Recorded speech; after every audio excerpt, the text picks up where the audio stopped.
Job, peace be upon him, Ayub alayhi salam, he had 14 children and he had great health and wealth. Everybody loved him. One day after 80 years, Allah subhanahu wa ta'ala took away all of his 14 children, one by one. Then he took away his wealth. Then he took away his health until the narration says that his skin used to fall off his body until you could see his muscles and his bones. And he is still alive, breathing. Not only that, the people began to say, if this man was a good person, Allah wouldn't have done this to him. And so he lost his close friends. One day his wife came and said, Ya Ayub, isn't it enough now? Can't you ask Allah subhanahu wa ta'ala to get rid of this? It's enough.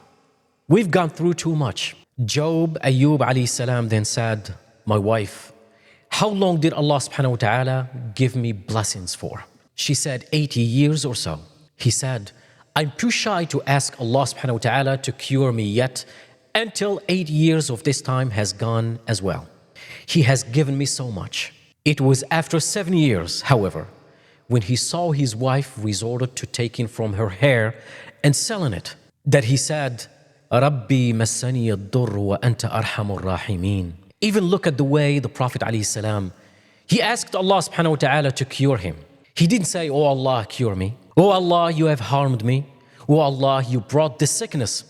Take it away from me. No. He said, oh my Lord, harm has afflicted me. He didn't even attribute it to Allah subhanahu wa ta'ala. Because when harm comes to a Muslim and Allah subhanahu wa ta'ala afflicts you with some kind of hardship, it's actually good for you. I'm going to say the hadith in a minute. وَأَنْتَ أَرْحَمُ الرَّاحِمِينَ. And you are the most merciful. Allah says, فَكَشَفْنَا مَا بِهِ مِن ضُرٍّ. We took away all the harm away from him. وَآتَيْنَاهُ أَهْلَهُ وَمِثْلَهُمْ مَعَهُمْ. We gave him his family back and his children back and doubled their amount. We gave him wealth, grasshoppers like the shape of grasshoppers of gold began to rain onto Ayub alayhi salam. He used to pick them up and he used to, more than what he had. In hadith it says he would go around picking up as much as he can so quickly. And then Allah subhanahu wa ta'ala sent Jibreel alayhi salam and said to him, Ya Ayub, are you not already being given enough blessings? Why are you trying to hug everything? In other words, don't worry, we are giving you blessings. Why are you so quick and wanting to gather it all? He said, Ya Rabb, who is there that can take enough of your ni'mah, enough of your blessings? I'm gathering your blessings, Ya Rabb. So a Muslim, Allah loves to see his servant taking from his blessing. He loves it.